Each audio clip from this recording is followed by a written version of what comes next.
क्या था बांग्लादेश का पुराना आरक्षण सिस्टम? आरक्षण पर कैसे और क्यों शुरू हुआ आंदोलन? 1971 के मुक्ति युद्ध से कैसा है खास कनेक्शन? 5 अगस्त 2024 वो तारीख जब बांग्लादेश के प्रधानमंत्री को अपनी कुर्सी छोड़ भारत भागना पड़ा। ये तारीख इतिहास के पन्नों में दर्ज हो गई। आरक्षण को लेकर बांग्लादेश में सुलगी आग ने हसीना को देश छोड़ने पर मजबूर कर दिया। लेकिन क्या था आखिर वह सिस्टम जिसको लेकर इतना बवाल मचा, जिसने हसीना सरकार को इस्तीफा देने तक पर मजबूर कर दिया? इस वीडियो में बात करेंगे इन्हीं सब चीज़ों की। दरअसल इसके तार जुड़ते हैं 1971 में हुए मुक्ति संग्राम से, जब बांग्लादेश ने पाकिस्तान से खुद को आज़ाद करने के लिए युद्ध लड़ा। बांग्लादेश साल 1971 में आज़ाद हुआ था।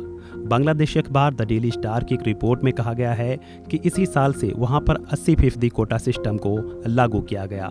इसमें स्वतंत्रता सेनानियों के बच्चों को नौकरी में 30%, पिछड़े जिलों के लिए 40%, महिलाओं के लिए 10% आरक्षण दिया गया।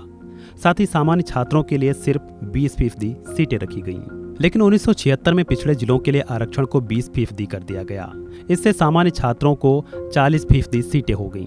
1985 में पिछड़े जिलों का आरक्षण और घटाकर 10% कर दिया गया और अल्पसंख्यकों के लिए 5% कोटा जोड़ा गया। इससे सामान्य छात्रों के लिए 45% सीटें बचीं। शुरू में स्वतंत्रता सेनानियों के बेटे बेटियों को ही आरक्षण मिलता था, लेकिन 2009 से इसमें पोते और पोतियों को भी जोड़ दिया गया। इसके अलावा 2012 में विकलांग छात्रों के लिए भी 1% कोटा जोड़ा गया, जिसके चलते आरक्षण की सीमा 56% तक हो गई। साल 2018 में 4 महीने तक छात्रों के भारी विरोध प्रदर्शन के बाद हसीना सरकार ने कोटा सिस्टम खत्म कर दिया था। लेकिन साल 2024 में 5 जून को हाईकोर्ट ने सरकार को फिर से आरक्षण लागू करने का आदेश दिया। हाईकोर्ट ने कहा कि 2018 से पहले जैसे आरक्षण मिलता था उसे फिर से उसी तरह बहाल किया जाए। हसीना सरकार ने हाईकोर्ट के इस फैसले के खिलाफ सुप्रीम कोर्ट का रुख किया, जिस पर सुनवाई करते हुए 21 जुलाई 2024 को सुप्रीम कोर्ट ने फैसला दिया। सुप्रीम कोर्ट ने सरकारी नौकरियों में 56% आरक्षण देने के आदेश को पलट दिया। कोर्ट ने आदेश जारी करते हुए आरक्षण को 56% से घटाकर मात्र 7% कर दिया, जिसमें स्वतंत्रता सेनानियों के परिवार वालों को 5% आरक्षण रखा गया, जो कि पहले 30% था।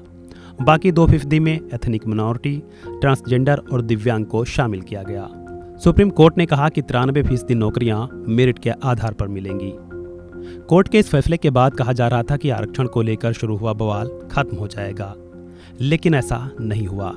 यह आंदोलन हसीना के इस्तीफे की मांग तक पहुंच गया। फिलहाल इस वीडियो में इतना ही। खबरों से जुड़े अन्य अपडेट्स के लिए जुड़े रहें वन इंडिया के साथ।